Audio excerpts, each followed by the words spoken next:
Assalamualaikum warahmatullahi wabarakatuh.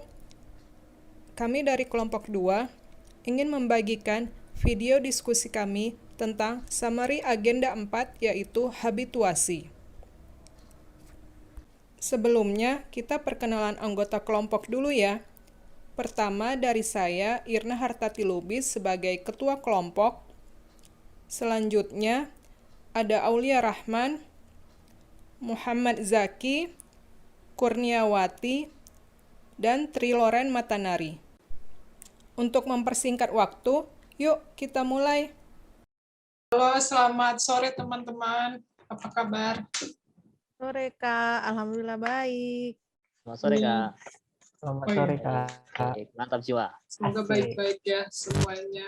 Ya nih, saya sebenarnya masih bingung masalah agenda 4 nih tentang pembahasan habituasi. Kira-kira kalian ada yang paham nggak nih ya guys tentang apa sih habituasi dan aktualisasi itu?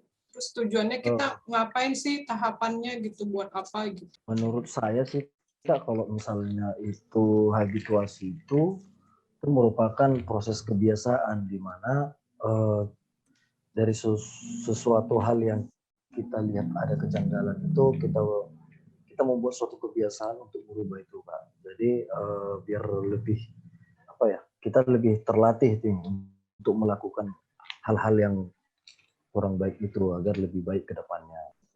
Aktualisasi itu Kak, kalau menurut modul dan pemahaman saya adalah suatu implementasi pemahaman materi-materi yang sudah kita dapatkan sebelumnya itu untuk benar-benar kita terapkan. Nah, penerapannya itu tentu bisa kita kaitkan dengan isu yang ada di tempat kita bekerja gitu. Dan memang hasil dari aktualisasi ini akan melahirkan sebuah kebiasaan baru yang baik untuk diri kita dan organisasi tempat kita bernaung. Seperti itu, Kak.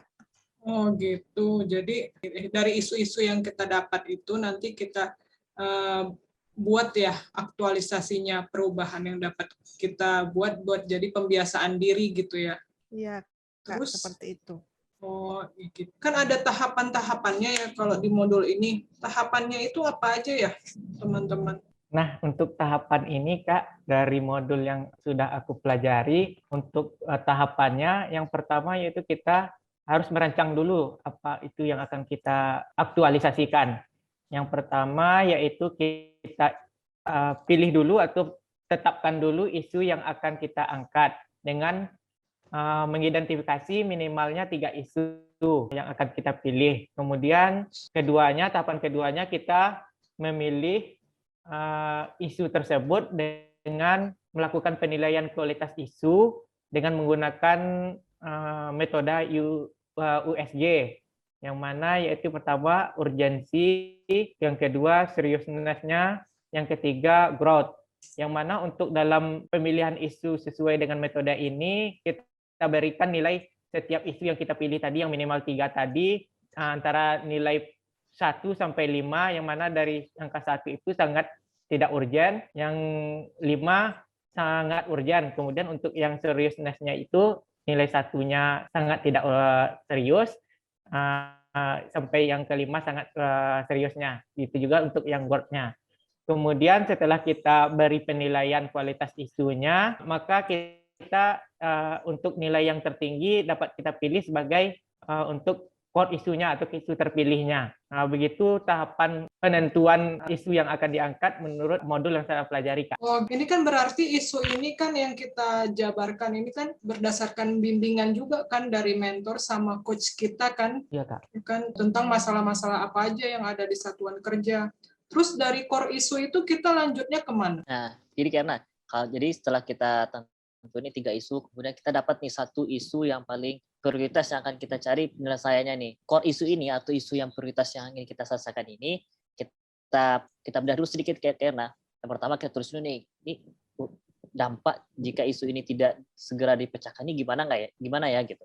Kemudian core isu ini kita kaitkan lagi dengan agenda 3 yang telah kita pelajari karena yang kemarin itu yang manajemen ASN, pelayanan publik, dan juga tentang world of government. Nah, yang terakhir ini baru kita konsultasikan sama mentor dari core isu yang kita pilih tadi Kak Erna.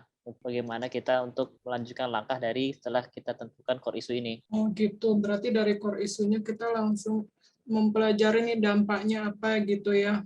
Ngerti sih, lumayan ngerti lah untuk pembelajaran habituasi ini. Buat rangkumannya, Nia kayaknya bisa menjelaskan nih buat rangkuman nih. Jadi kesimpulannya itu dari sebuah rancangan isu yang sudah kita pilih berdasarkan 3 tahapan yang dari identifikasi, memilih berdasarkan apa yang USG tadi, lalu berdasarkan nilainya juga kita dapat yang utama isunya, jadi dibimbingkan dengan mentor, dengan coach, dan dikaitkan juga sama Permenpan RB tempat sebagai patokan kita bekerja gitu. Dan terakhir adalah core issue tadi kita jelaskan juga dampaknya kayak gimana kalau nggak kita tanggapi, dan dikaitkan juga dengan agenda 3 yang manajemen ASN, pelayanan publik, whole government, dan memang harus dipersiapkan dengan matang agar hasilnya pun akan baik dan memang membawa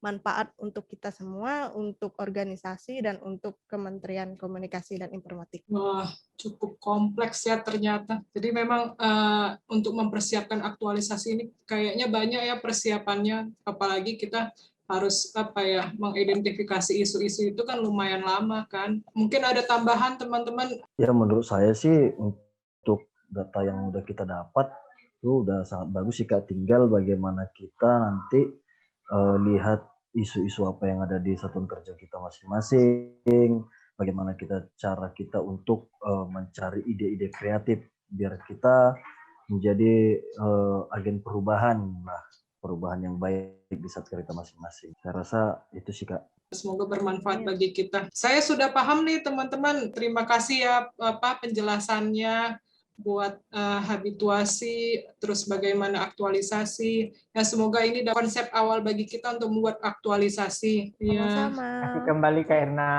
Ya, sampai ketemu. Bang Tri. Ya semuanya, Nia, Tri. Semangat bikin tugasnya. Sampai ketemu lagi di meeting Zoom berikutnya. Dadah. Sekian video dari kelompok kami. Terima kasih sudah menonton. Semoga bermanfaat ya. Wassalamualaikum warahmatullahi wabarakatuh.